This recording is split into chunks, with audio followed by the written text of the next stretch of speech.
ধরা পড়বার ভয় নেই। এমন অনেক মালতী আছে বাংলাদেশে, তারা তারা সবাই সামান্য মেয়ে। তারা ফরাসি জার্মান জানে না, কাঁদছে জানে। কি করে জিতিয়ে দেবে? উচ্চ তোমার মন, তোমার লেখনী মহিয়সী। তুমি হয়তো ওকে নিয়ে যাবে ত্যাগের পথে, দুঃখের চরমে, শকুন্তলার মতো। দয়া করো আমাকে, নেবে এসো আমার সমতলে। বিছানায় শুয়ে শুয়ে রাত্রির অন্ধকারে দেবতার কাছে যে অসম্ভব বর মাগি, সে বর আমি পাবো না। কিন্তু কিন্তু পায় জানো তোমার নায়িকা। রাখো না কেন নরেশকে 7 বছর লন্ডনে, বারে বারে ফেল করুক তার পরীক্ষায়। আদরে থাক আপন উপশিকা মণ্ডলীতে।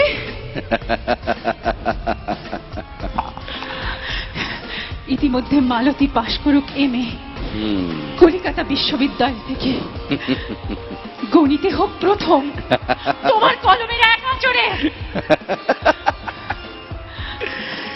কিন্তু ওইখানে যদি থেমে থাকো, তোমার সাহিত্য সম্রাট নামে পড়বে তো কলঙ্ক।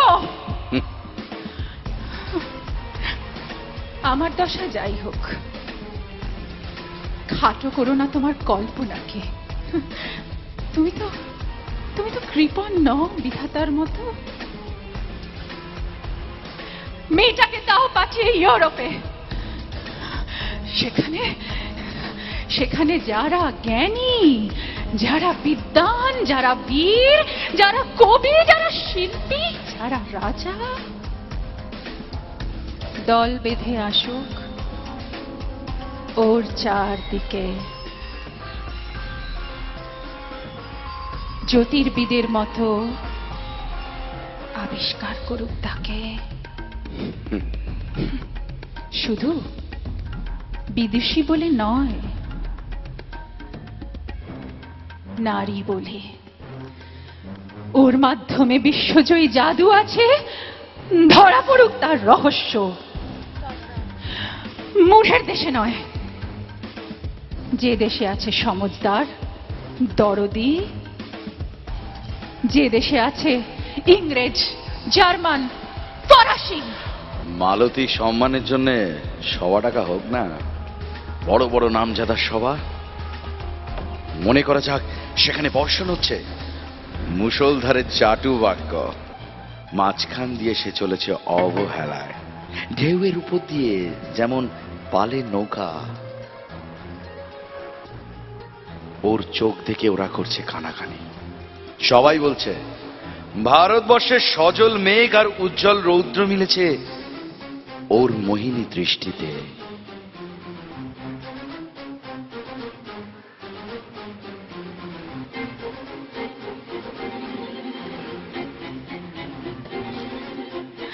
এইখানে জনান্তিকে বলে রাখি, সৃষ্টিকর্তার প্রসাদ সত্যি আছে তোমার চোখে।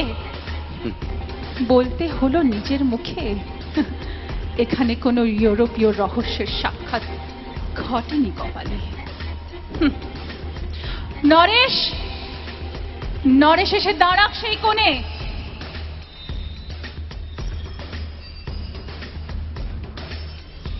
আর তার সেই অসামান্য মেয়ের দল। আর তারপরে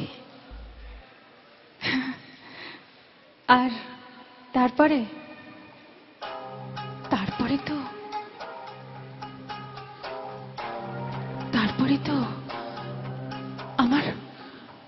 আমার লোটে গাছটি মুড়লো, আমার স্বপ্নটাই ফুরলো। হায় রে সামান্য মেয়ে, হায় রে বিধাতা শক্তির অপব্যয়।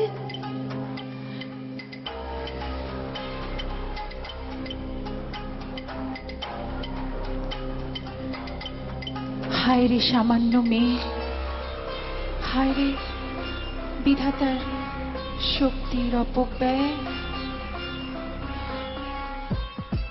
হায় রে সাধারণ মেয়ে, আমি সাধারণ মেয়ে। ধন্যবাদ, ধন্যবাদ। ঠিক আছে।